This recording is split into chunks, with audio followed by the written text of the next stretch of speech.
Assalamualaikum warahmatullahi wabarakatuh. Saya Brandiatullah dengan NIM 22051214021. Kali ini saya akan mengerjakan ujian tengah semester, yaitu literatur review artikel ilmiah. Berikut adalah artikel ilmiah yang saya gunakan. Yang pertama, analisis perencanaan persediaan air mineral dengan pendekatan metode Monte Carlo pada PT Agritama Utama Persada. Kedua, implementasi metode Fujitsu-Geno untuk sistem pengukuran kualitas udara di Kota Pandeglang berbasis Internet of Things atau IoT. Yang ketiga, pemodelan energi baru terbarukan (IBT) melalui pendekatan dinamis untuk ketahanan energi Kabupaten Sumbawa 2017 sampai 2027. Yang keempat, penerapan sistem dinamik dalam Intelligent Transport System (ITS) untuk meningkatkan efektivitas, efisiensi, dan safety studi kasus Dinas Perhubungan Kota Surabaya. Yang kelima, simulasi Monte Carlo dalam prediksi jumlah penumpang angkutan massal bus rapid transit Kota Padang. Yang pertama, analisis perencanaan persediaan air mineral dengan pendekatan metode Monte Carlo pada PT Agritama Utama Persada yang dibuat oleh D. Rizaldi, Erni Masdupi, Mutia Rosalinda. Nama Jurnal Kajian Manajemen dan Wirausaha, tahun dibuat 2019. Permasalahannya adalah PT Agritama Utama Persada mengalami masalah dalam pengelolaan persediaan air mineral dalam kemasan gelas 240 ml. Tujuannya menentukan bagaimana perencanaan inventaris barang jadi di PT Agritama Utama Persada menggunakan simulasi Monte Carlo yang berguna dalam melakukan eksperimen yang berulang dari data yang ada. Lalu lingkup dan batasan. Studi ini menerapkan metode peramalan dan perencanaan persediaan barang jadi yang digunakan di PT Agritama Persada dengan fokus pada produk AMDK. Metodologi penelitian ini menggunakan metode kuantitatif dan data sekunder untuk menghitung nilai MAP, MAD, dan MSE untuk setiap metode peramalan. Lalu variabel. Studi ini menggunakan data-data yang telah dikumpulkan dari proyek dan variabel yang diteliti meliputi perencanaan persediaan barang dan simulasi Monte Carlo. Yang selanjutnya adalah temuan. Studi ini menemukan dari perhitungan yang diperoleh, metode peramalan terbaik berdasarkan MAP, MAD, dan MSE adalah yang paling kecil, yaitu metode naif, karena hasil kesalahan peramalan paling kecil untuk produk air minum dalam kemasan botol AMDK. Nilai MAP, MAD, dan MSE dari metode naif adalah MAP sebesar 12,29%, MAD sebesar 28.607 dan MSE sebesar 13660,39931. Lalu pembahasan dalam studi kasus ini adalah peramalan menggunakan metode naif, exponential smoothing, weighted moving average, dan moving average, serta untuk perencanaan persediaan menggunakan perhitungan simulasi Monte Carlo. Lalu artikel selanjutnya adalah implementasi metode Fujitsu-Geno untuk sistem pengukuran kualitas udara di Kota Pandeglang berbasis Internet of Things (IoT). Pembuatnya adalah Robi Rizky dan Zainal Hakim.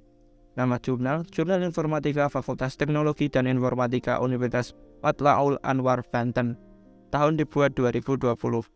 Yang pertama adalah permasalahan penurunan kualitas udara di beberapa provinsi kota di Banten. Yang kedua adalah tujuan. Tujuannya adalah memberikan informasi kepada warga Kabupaten Pandeglang tentang kualitas udara yang baik dan juga untuk meningkatkan kualitas udara. Lingkup dan batasan. Studi ini berfokus untuk meneliti mengenai penurunan kualitas udara di beberapa kota di Provinsi Banten dan penggunaan metode Fujitsu-Geno. Metodologi penelitian yang digunakan adalah metode penelitian eksperimental dengan menggunakan pendekatan algoritma Fujitsu-Geno dan teknologi Internet of Things (IoT). Variabel.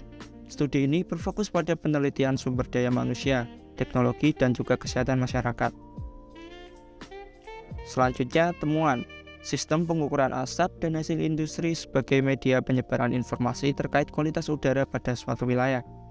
Pembahasan permasalahan yang terjadi di Kabupaten Pandeglang, yakni kurangnya sumber daya manusia yang memadai dan kurangnya teknologi.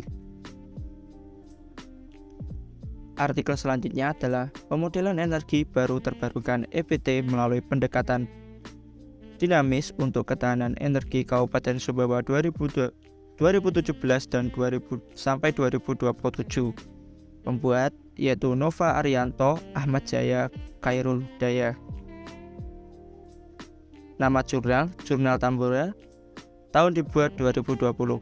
Permasalahan adalah Sumbawa sebagai suatu daerah di Nusa Tenggara Barat yang memiliki potensi EPT baik berupa potensi energi surya, energi hidro, energi panas bumi maupun energi laut, memerlukan kebijakan strategis untuk mengelola dan memenuhi ketahanan energi daerah.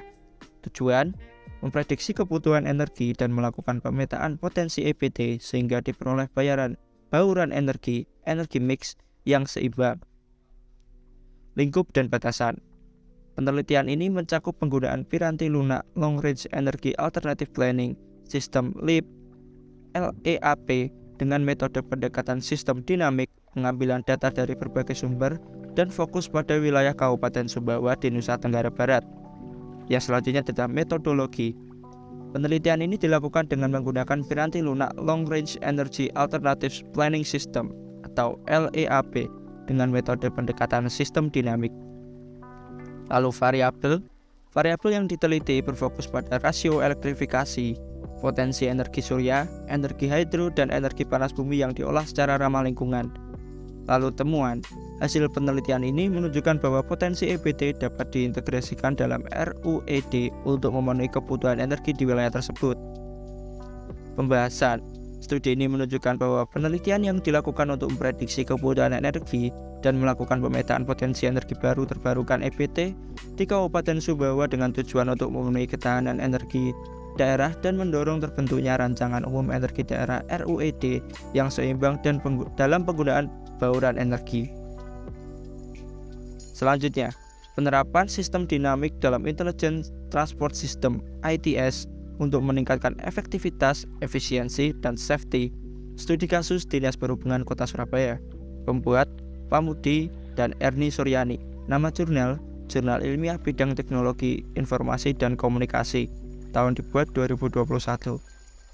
Permasalahannya adalah pertumbuhan ekonomi yang tinggi dan pertumbuhan penduduk di perkotaan menyebabkan padatnya transportasi dan menjadi kendala pada Kota Surabaya.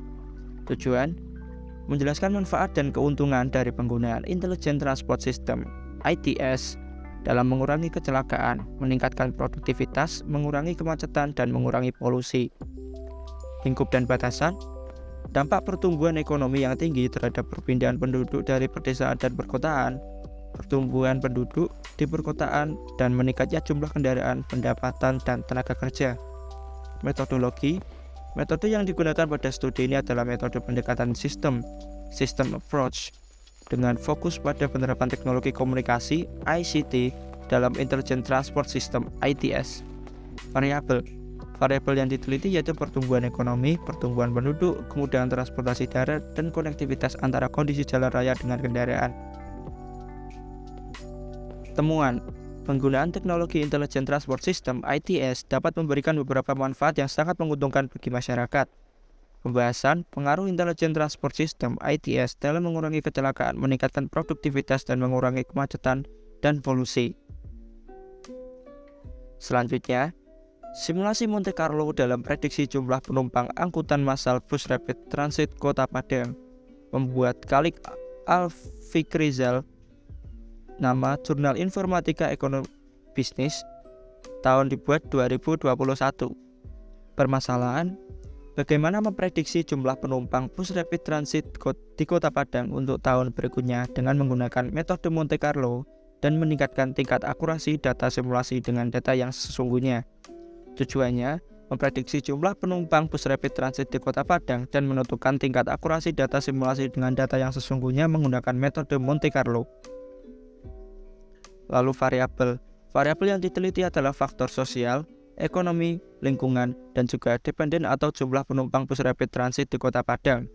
Lalu temuan, metode Monte Carlo dapat digunakan untuk memprediksi jumlah penumpang bus rapid transit di Kota Padang dengan tingkat akurasi yang cukup tinggi. Hasilnya menunjukkan bahwa rata-rata akurasi simulasi di atas 80%, yang menunjukkan bahwa metode ini efektif dalam memprediksi jumlah penumpang di masa depan. Pembahasan, Studi ini menunjukkan bahwa prediksi jumlah penumpang dengan metode Monte Carlo tidak dapat dijadikan satu-satunya acuan dalam pengambilan keputusan terkait pengembangan sistem transportasi. Namun, hal ini dapat menjadi salah satu faktor yang dipertimbangkan dalam pengambilan keputusan untuk meningkatkan pelayanan dan kenyamanan penumpang pada sistem bus rapid transit di Kota Padang. Kesimpulannya, dari kelima artikel tersebut adalah terkait dalam bidang pemodelan dan simulasi. Meskipun topiknya berbeda-beda, namun mereka memiliki kesamaan dalam penerapan teknologi dan metode pemodelan dan simulasi untuk mengoptimalkan sistem dan proses-proses yang berbeda-beda. Terima kasih. Wassalamualaikum warahmatullahi wabarakatuh.